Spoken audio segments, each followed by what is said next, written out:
Bloody battles, technology tune-ups, and superintendent soirees. All this and more as the Stafford Weekly News starts now.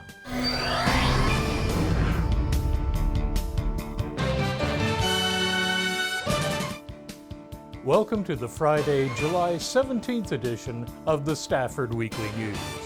I'm Randall Williams. Now, just before July 4th, there was a blood drive at City Hall. And too bad if you missed it. There was a matter of honor involved. Seeing a blood drive vehicle outside City Hall is nothing new, but there was something a little different this time. A competition between the police and fire departments. A battle of the badges.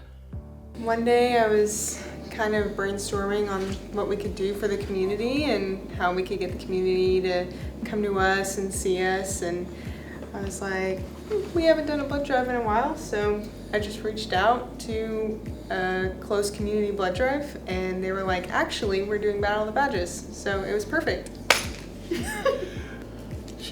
Miss Jordan, pretty much, she was kind of leading the organizing and putting it together. We were just kind of there for support, just to show support.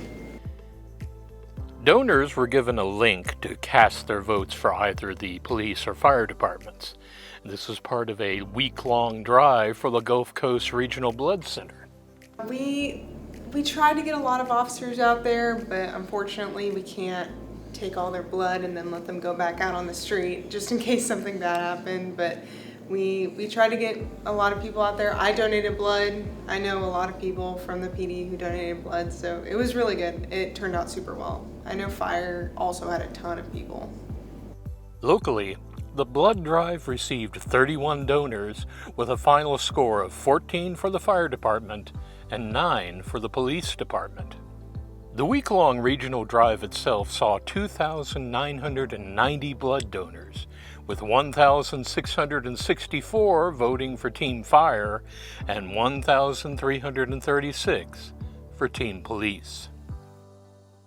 I don't know, we just gotta put a bigger fight up next year and hopefully we can win next year. Congratulations, Fire. Really, the most important score is that each blood donation can save up to 3 lives. So the overall drive can help 8,970 patients in our region. Next year we're coming back. We're going to get more numbers for next year. We're going to be more competitive, I should say. So, for Stafford Weekly News, this is Randall Williams. There is no way to sugarcoat it. We live in a swamp. That means alligators for neighbors. Luckily, there is a program from Texas Parks and Wildlife to help us be better neighbors. If you want to see alligators, the library is not in the top 10 places to do that. Unless, of course, there is a special presentation by Brazos State Park. So the presentation was about alligators, their adaptations that they have to live around here, and then their life cycle, and a little bit about how we can live alongside them without having any kind of issues or anything like that and be safe with it. But we live in the swamp and the wetlands, and we have to learn to live right alongside those alligators, because as Houston's starting to move outward, as we start urbanizing, we're going to move into their homelands too. And if we can provide safe spaces for them, we can all get along great. So the more you learn about them, the better off it gets for everyone. So let's start off the very front of the alligator, right? Their head. Now, does their head look similar to ours? Well, alligators are often kind of seen as, really scary animals, right? The media doesn't give them a good reputation, and it's really sad because they deserve a better one. They are very timid. They really don't care too much about us. They just want to live their best life and hang out on the side of the lake or maybe the pond or even the stream nearby, hang out and get some good sun, and then go back in, maybe eat a fish or a turtle, and just kind of do their own thing. So alligators will grow about a foot per year until they reach 6 foot, okay? So for 6 years, they're growing really fast, they're getting big, they're finally at 6 foot. That means they're an adult alligator. And once they grow that far, they'll start slowing down. It doesn't mean they stop growing, they grow throughout their lives, but they'll slow down. And so it can take them a long, long time to reach those big, humongous alligators that we see. But eventually, at some point, they are going to become the king of the swamp. So, think of an alligator this big. They're pretty intimidating, right? But what if I told you that alligators are really timid? They want nothing to do with us. They want nothing to do with us. They're very scared of us. And a lot of times people will see them in their yard or in the park or something and they think, oh, they need to be removed.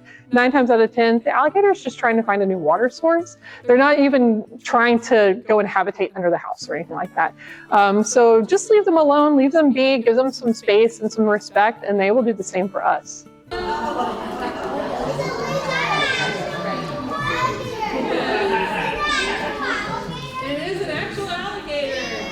So this little guy, he is very much not a hatchling anymore. He's almost a year old. He is 10 months old.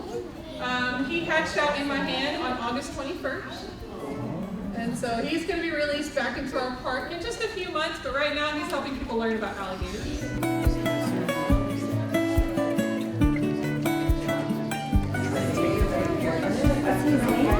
We don't name these guys since they're going to be released back into the park. We don't name them. We learned our lesson. No, we're going to take these off. Oh my goodness. So there's many different places online. And in fact, if you want to contact me, I'm on the Brazos State Park website. You've got my email address there as well as my name and the phone number to the park. They can actually just call the headquarters of the park and we would love to give you more information about the alligators at our park or anywhere nearby. Of course, if you have one that may be considered a nuisance or something like that, the best people to call would be the game wardens. They'll be able to give you more information about how to relocate them or something in that manner.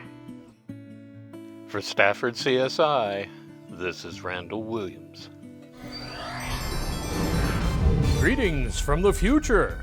Next. There's been work going on at SMSD to help it enter into the 21st century. Mal Morales brings us the details. Hey Stafford, it's been a massive year for SMSD's technology department. Between myself, Jody, Nate, Monica, Lewis, and Eddie, we've been working hard to bring upgrades to the whole district. Moving on to the classrooms, the momentum hasn't stopped. We recently performed a brand new middle school iPad refresh and deployment. As well in the STEM campus in the elementary school campus, we've recently refurbished and ordered brand new carts to ensure that classroom technology is working at its finest. All in all, we recently performed about 2,000 student agreements and 3,000 support tickets this year. We've also received brand new classroom technology via grant funding, ensuring all our students and teachers have the best technology available. Right now, I'm standing in the heart of our network, the newly renovated data center. We are overhauling this space to bring in new server racks and major network upgrades.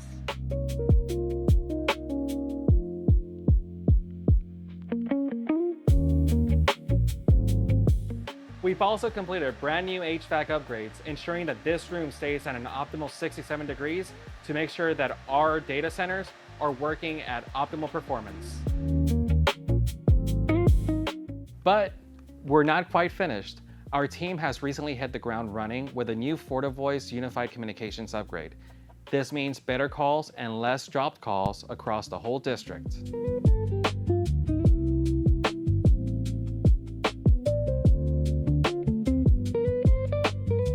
Campus safety and daily operations are also a top priority for us. We've recently performed a massive installation of cameras in all the life skills classrooms and ensured that our SROs, student resource officers, have brand new computers to make sure that they are able to monitor at all times. The Stafford Technology Department is working around the clock to make sure that the district is connected and moving forward. For the who, what, when, where, and why, for Stafford Weekly News, I am Mal Morales.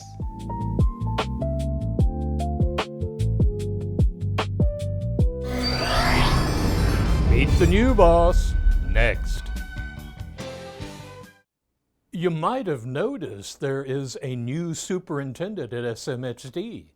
A town hall was held so he could meet Stafford at large, and we were there.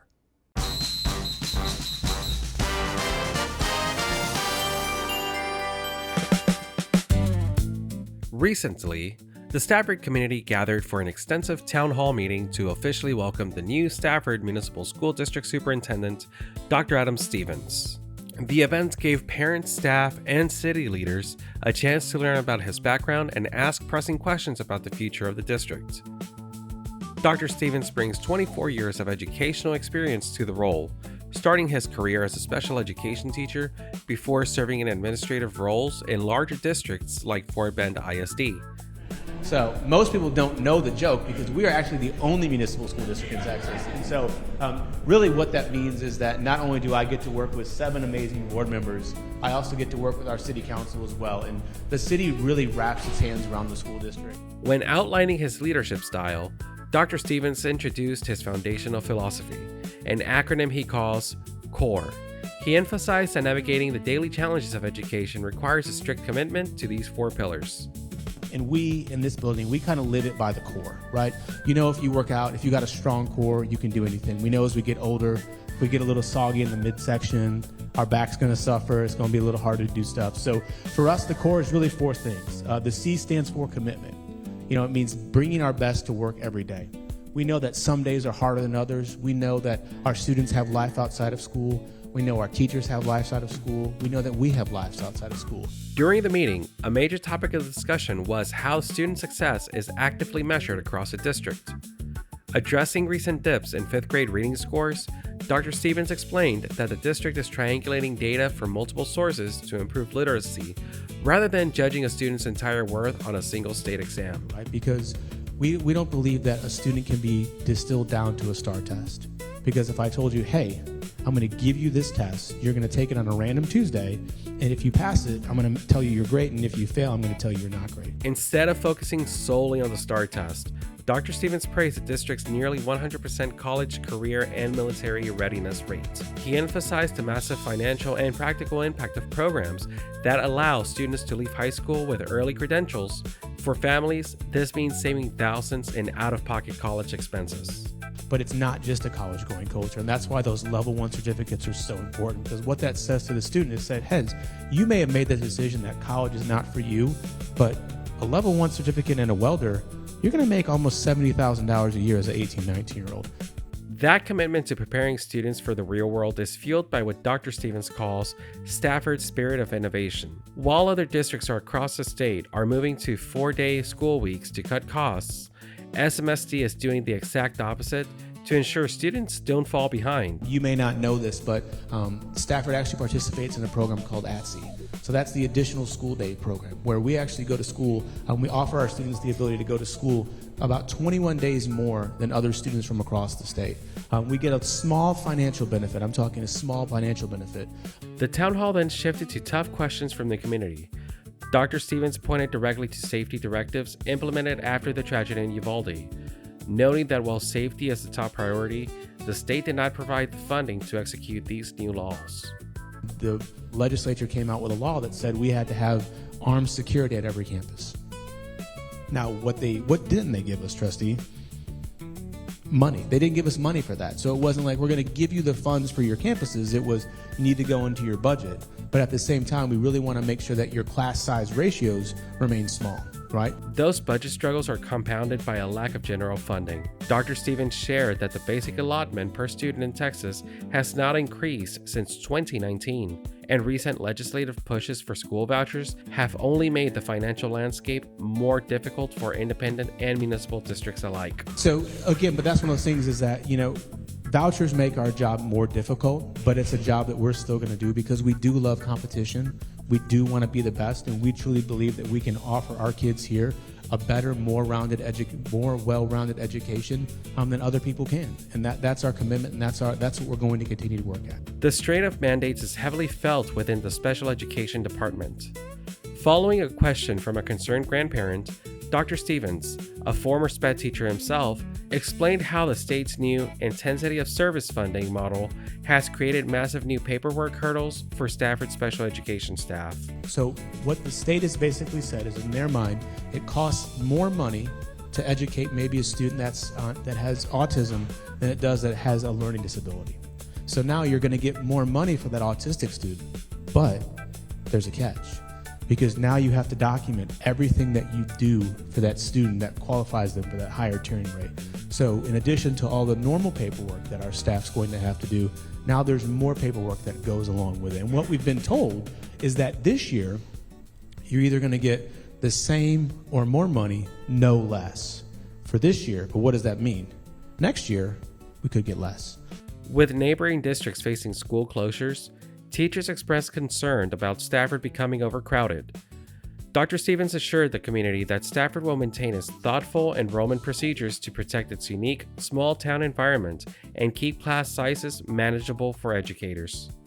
And now, and to be honest, there's some folks that want Stafford just to be Stafford, and this is the deal. It would be a 1A school district. It would be tiny. It would be hard to keep the lights on if we only kept the Stafford kids in here. But our vision is that we're not gonna sell ourselves just to put 35 or 40 kids in a classroom, because that's not beneficial to you. It's not beneficial to the students. And so what's really important, and I said this at the beginning, what makes us so great is that we do have that small town, that community feel where those kids, and those kids go up and you can see the kids that leave us. To keep those class sizes filled with high-level opportunities, the district is aggressively pursuing new partnerships. Dr. Stevens responded by announcing an exciting new tech integration for the upcoming school year. Yeah, we actually got invited today to some of the AI work, but I'm excited to share. I don't know if we've talked about this on public television, but we're working next year. Our middle school is one of the Intel Future Ready schools, and so some of our teachers are going to get the opportunity to get Intel, the computer chip company, training on how to use AI in the classroom, how to make their lessons more student-focused and student-friendly. So we're really excited about that. Beyond the classroom, district leadership is actively looking for ways to revitalize the SMSD Community Center. When asked about his vision for the facility, Dr. Stevens pitched the center's highly affordable gym memberships and revealed the plan to have high school entrepreneurial students help market the space to the public. However, utilizing those spaces means ensuring they are safe and operational. Yeah, one of the things I talked briefly about this is actually we took our CTE students that are in the entrepreneurial programs over there, and we just kind of pitched it to them as something like, hey, you get the idea to use this space, to market this space. What would you do with that space? Councilmember Tim Wood asked how the district plans to fix aging air conditioning systems and leaking roofs after the community recently voted down 2 bond propositions. Both the superintendent and the board of trustees agreed that fixing the infrastructure starts with rebuilding trust. There's some gyms that are not usable. And these are things that impact the student outcomes. They impact the quality of the education. It's hard to focus on math when you're hot. Our facilities, for those who don't know, here in July, it's the 50th anniversary of the dream or the idea of creating the Stafford Municipal School District. It was in July 1976. So some of these buildings are almost 50 years old. So I think it starts here in sharing that information and getting that information out. And that's really what they talked about, how much the community believed in everything that the district was doing and helped them build everything they wanted to fruition.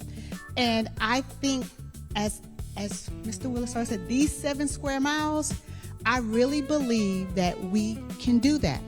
But we as a whole have to decide, what do we want for our children and the children that come to our district. Trustee Jacqueline Jean-Baptiste closed the infrastructure conversation by challenging parents to get on campus and define exactly what they want Stafford to look like for the next generation. To foster that dialogue, Dr. Stevens has committed an open door policy, pledging to host open forums with parents at least once a quarter to keep the community engaged year-round. For Stafford Weekly News, I'm Mal Morales. That's a wrap on our news for this week. Thank you for joining us. For everyone here at Stafford Weekly News, I'm Randall Williams. May all your news be good news.